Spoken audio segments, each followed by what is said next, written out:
गोस्वामी तुलसीदास जयंती पर झांसी में गूंजा अध्यात्म का स्वर। संतों ने किया आह्वान, समरसता के लिए जातिवाद का अंत जरूरी। ईश्वर को साक्षी मानकर प्रतिज्ञान करता हूँ करती हूँ कि मैं हिंदी साहित्य। झांसी की ऐतिहासिक धरती पर गुरुवार को गोस्वामी तुलसीदास जी की जयंती के अवसर पर आयोजित हुआ अंतर्राष्ट्रीय आध्यात्मिक सम्मेलन। उन्नाव रोड स्थित होटल मार्वलस का सभागार अध्यात्म, सांस्कृतिक और संत वाणियों की दिव्यता से ओतप्रोत हो उठा। आयोजन का शुभारंभ मां सरस्वती की प्रतिमा पर दीप प्रज्वलन के साथ हुआ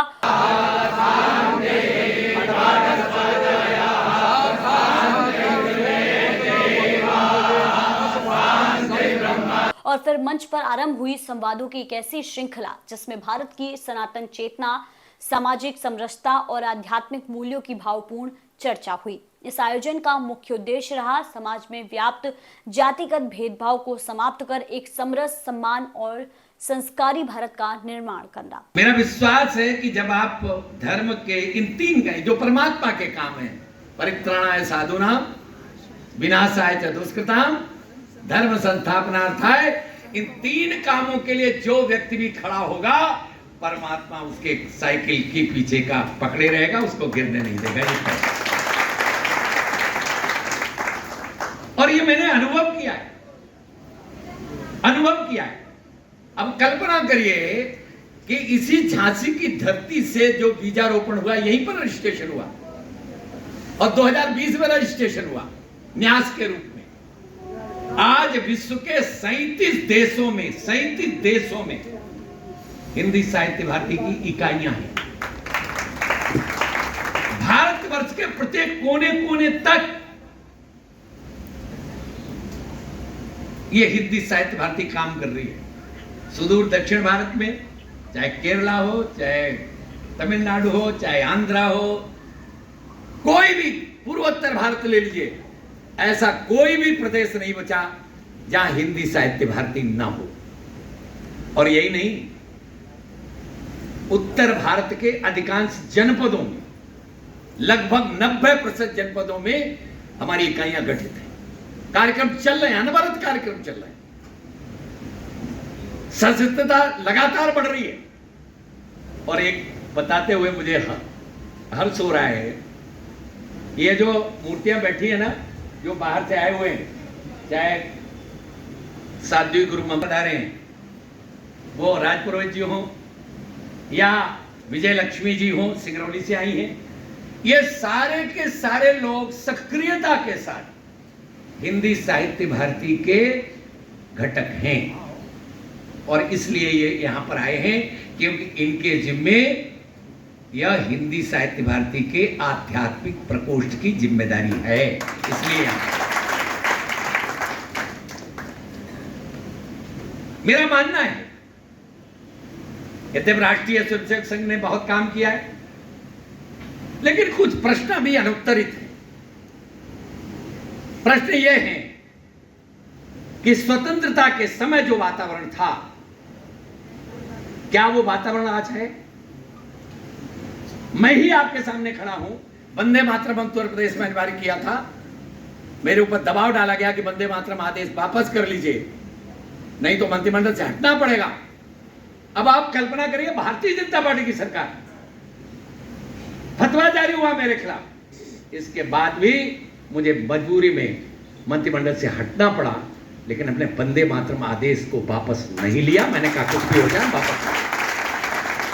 उसी समय मेरे दिमाग में आ गया था कि वर्तमान में चल रहे जितने भी प्रयास हैं वो प्रयास पर्याप्त नहीं है। मुझे एक घटना याद आई। आप सब विद्वान हैं, तमाम शास्त्रों में लिखा है कि रावण के वध करने के लिए सब देवताओं ने मीटिंग की थी और तय हुआ था। सम्मेलन की अध्यक्षता कर रहे रविंद्र शुक्ल ने स्पष्ट कहा, सेवा, समर्पण और संस्कार यही धर्म के मूल स्तंभ हैं। जातिवाद न तो शास्त्र सम्मत है न ही समाज के हित में। उन्होंने आगे कहा कि धर्म का अर्थ केवल मंदिर और पूजा नहीं, बल्कि जरूरतमंदों के जीवन में आशा और उजाले की लौ जलाना है। उनका मानना था कि धर्म का सच्चा स्वरूप वही है जो निर्बलों के जीवन को संभल दे, बच्चों में नैतिकता और मेहनत का बीज बोए और समाज को जोड़ने वाला सेतु बने। कार्यक्रम में उपस्थित संत, महात्माओं और आध्यात्मिक प्रतिनिधियों ने भी अपने विचारों से धर्म, संस्कृति और नैतिकता के विभिन्न पहलुओं को उजागर किया। ये सम्मेलन किसी एक परंपरा या संप्रदाय का नहीं, बल्कि भारत की समावेशी संस्कृति और संत परंपरा का उत्सव बन गया। विशेष चर्चा इस बात पर भी हुई है कि विद्यालयों और शिक्षण संस्थानों में बच्चों को धार्मिक और सांस्कृतिक चेतना से जोड़ना आज की सबसे बड़ी आवश्यकता है, ताकि हमारी भावी पीढ़ी अपने मूल को समझ सके, अपने धर्म को जिए और समाज में सकारात्मक परिवर्तन की वाहक बने। किस तरह की गोष्ठी हुई और क्या क्या बिंदुओं पे चर्चा हुई है? देखिए, मेन बात यह है कि सनातन को अगर बचाना है और मानवता को बचाना है तो निश्चित रूप से ये जो पुरोहित वर्ग है, ये जो मंदिर के पुजारी हैं, मंदिर के महंत और संत हैं, इनको जागृत होकर समाज जागरण में लगना होगा। इसी के लिए इनको बुलाया और इन सब ने संकल्प लेकर के ऐसा करने का निर्णय लिया है। और सबसे बड़ी बात, हिंदी साहित्य भारती का जो आध्यात्मिक प्रकोष्ठ है, उसका पहला कार्यक्रम यह है, यहाँ पर मंडलीय सम्मेलन है। ऐसे मंडल सम्मेलन अब पूरे देश के अंदर होंगे। और आज इसमें कौन कौन लोग शामिल हुए हैं, कहाँ? और ये इतने लोग हैं कि अब उनका नाम ही लेना मुश्किल है। काशी से बहुत सारे लोग आए हैं, दिल्ली से आए हैं, कई महामंडलेश्वर हैं, जगत गुरु हैं, और पूरे 3 जिलों के, झांसी, ललितपुर और जालौन के, देख रहे हैं आप कितनी बड़ी संख्या में लोग आए हैं। वास्तव में जितना अभिनंदन किया जाए उतना कम। कार्यक्रम के अंत में आयोजकों द्वारा सभी संतों, विद्वानों और प्रतिभागियों का आभार व्यक्त किया गया। ये आयोजन तुलसीदास की जयंती पर केवल एक श्रद्धांजलि नहीं था, भारती के उद्देश्यों की पूर्ति के लिए तन, मन, धन से समर्पित रहूंगा। मैं ईश्वर को साक्षी मानकर प्रतिज्ञा करता हूँ। मानव बन जाए जग सारा, यह पावन संकल्प हमारा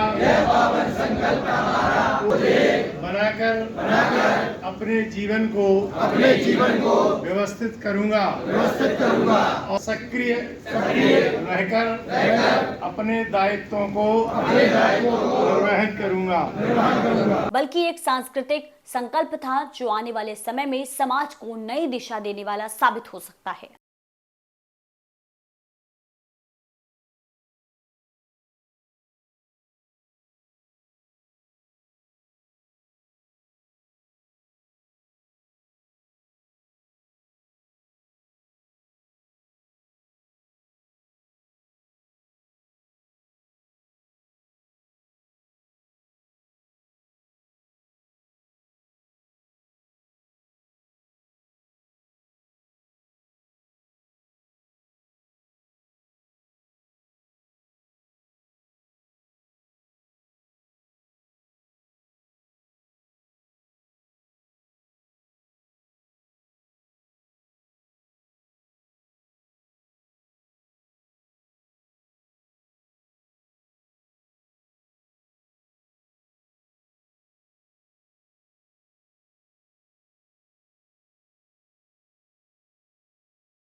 मैं जो है मैंने उनको गिरी जी को सुन लिया।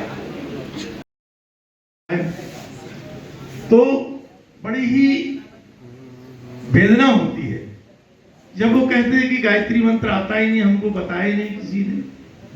तो ये रुचि निवेदित है कि वह गुरु ममता जी, ये भी हिंदी साहित्य भारती से पहले से जुड़ी हुई है। गुरु ममता जी दिल्ली की जो इकाई है उसकी बड़ी कवित्री, साथ ही साथ वो प्रवचनकार और ज्योतिषाचार्य भी, उनका अभिनंदन करने का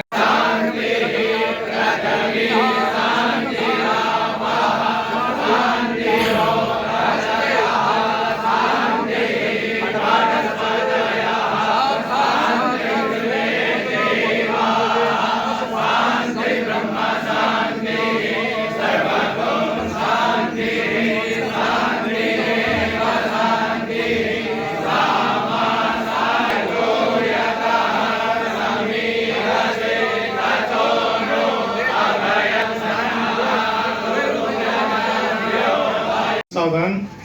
मैं हिंदी साहित्य भारती के कार्यकर्ता के रूप में ईश्वर को साक्षी मानकर प्रतिज्ञान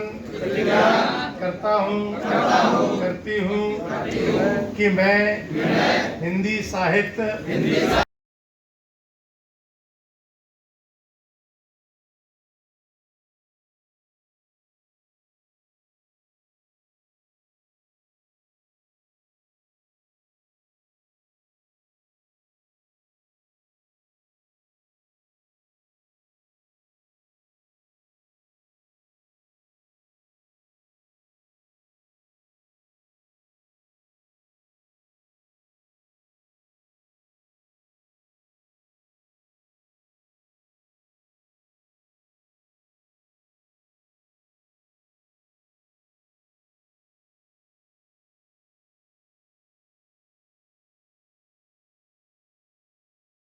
करके आप यहाँ पर चर्चा कर रहे थे। और वो पंच विचार क्या है? स्वीकार्यता का भाव प्रथम, सहजता द्वितीय। स्वीकार्यता का भाव कहाँ से आना है? हम सभी शिव के आराधक हैं, पवित्र श्रावण मास चल रहा है, आज बाबा तुलसी की जयंती है और बाबा ने बिह्वल होकर के जब बजरंग बाण की आराधना की थी उस समय उन्होंने शिव की भी स्तुति की थी। आप सबको पता है, आप विद्वान हैं। प्रसन्नता है मुझे इस बात की कि इस पवित्र श्रावण मास में ये तिथियां अचानक बनती गई। शुक्ला जी को पता नहीं था, उन्हें ध्यान नहीं था कि 31 तारीख को जयंती भी आनी है, पर ये चेतना, ये ब्रह्मांडी चेतना आपको वैसी बुद्धि देती गई, वैसी प्रेरणा देती गई कि वो सारा सामंजस्य बनता चला गया। एक आराधना करना चाहती हूं कि शिव भाव से, शैव भाव से, शैव दर्शन को हृदयांगम करते हुए इस संगठन के पंच सूत्रों को हृदय में धारण करके आप निकलेंगे। निसंदेह आप अपने यजमानों के बीच में, आप अपने अनुयायियों के बीच में अपनी बात को सार्थक, मजबूती के साथ, दृढ़ता के साथ, आत्मबल के साथ रखेंगे और आपकी स्वीकार्यता होगी। स्वीकार्यता तो आपकी पहले भी है। वो क्या है? इस समाज में दो ही तरीके का वर्ग होता है, एक स्वीकार्य करने वाला, एक अस्वीकार करने वाला। ऐसे विचार के लोग होते हैं, जबकि हमें करना क्या है? दैट मीन्स एम्पैथिकल नजरिया। थोड़ा सा अंग्रेजी इसलिए भी बोलना पड़ता है कि आप लोग ये समझे कि मैं आधुनिक पढ़ाई भी जानती हूँ। तो स्वीकार्यता का भाव, स्वीकार्यता का भाव ये शिव से, बाबा शिव से बढ़िया कहाँ आप देखने को मिलेगा? सबने ले लिया, राजपाट ले लिया, मैं पालना की शक्ति है। अपना अर्थ है। मुझे याद है, आप सबको भी याद होगा कि बचपन में जब हमने साइकिल चलाना सीखी थी तो कैंची चलाई थी। अधिकांश लोगों को याद होगा, तो गांव में साइकिल चलाना जब सीखी थी तो कैंची चलाई थी महाराज जी। अब आप आज नहीं चला सकते। अब कैसे वो कैंची चलाना सीखी? उस समय कोई आपका चाचा, ताऊ, भाई, पिता, आपको विश्वास होता था कि आपके साइकिल का कैरियर कोई न कोई पकड़े है। हमें गिरने नहीं देगा। तो आप साइकिल चलाना सीख गए। मेरा विश्वास है कि जब आप धर्म के इन 3 का जो परमात्मा के काम है, परित्राणाय साधूनाम विनाशाय च दुष्कृताम धर्म संस्थापनार्थाय, इन 3 कामों के लिए जो व्यक्ति भी खड़ा होगा, परमात्मा उसके साइकिल के पीछे का पकड़े रहेगा, उसको गिरने नहीं देगा। और ये मैंने अनुभव किया है, अब कल्पना करिए कि इसी झांसी की धरती से जो बीजारोपण हुआ, यहीं पर रजिस्ट्रेशन हुआ और 2020 में रजिस्ट्रेशन हुआ न्यास के रूप में। आज विश्व के 37 देशों में हिंदी साहित्य भारती की इकाइयां हैं। भारतवर्ष के प्रत्येक कोने कोने तक ये हिंदी साहित्य भारती काम कर रही है। सुदूर दक्षिण भारत में, चाहे केरला हो, चाहे तमिलनाडु हो, चाहे आंध्रा हो, कोई भी पूर्वोत्तर भारत ले लीजिए, ऐसा कोई भी प्रदेश नहीं बचा जहां हिंदी साहित्य भारती ना हो। और यही नहीं, उत्तर भारत के अधिकांश जनपदों में, लगभग 90% जनपदों में हमारी इकाइयां गठित हैं। कार्यक्रम चल रहे हैं, अनवरत कार्यक्रम चल रहे हैं। सदस्यता लगातार बढ़ रही है। और एक बताते हुए मुझे हर्ष हो रहा है, ये जो मूर्तियां बैठी है ना, जो बाहर से आए हुए हैं, चाहे साध्वी गुरु मोहम्मद आ रहे हैं, वो राजपुरोहित जी हों या विजय लक्ष्मी जी हों, सिंगरौली से आई हैं, ये सारे के सारे लोग सक्रियता के साथ हिंदी साहित्य भारती के घटक हैं। और इसलिए ये यहां पर आए हैं क्योंकि इनके जिम्मे यह हिंदी साहित्य भारती के आध्यात्मिक प्रकोष्ठ की जिम्मेदारी है। इसलिए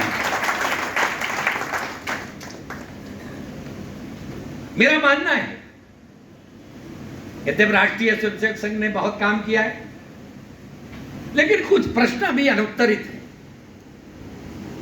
प्रश्न यह है कि स्वतंत्रता के समय जो वातावरण था, क्या वो वातावरण आज है? मैं ही आपके सामने खड़ा हूं।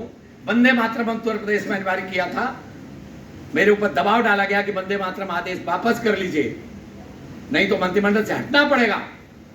अब आप कल्पना करिए, भारतीय जनता पार्टी की सरकार, फतवा जारी हुआ मेरे खिलाफ, इसके बाद भी मुझे मजबूरी में मंत्रिमंडल से हटना पड़ा, लेकिन अपने वंदे मातरम आदेश को वापस नहीं लिया। मैंने कहा कुछ भी हो जाए वापस।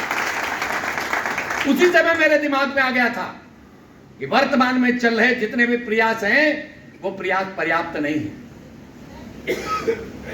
मुझे एक घटना याद आई। आप सब विद्वान हैं, तमाम शास्त्रों में लिखा है कि रावण के वध करने के लिए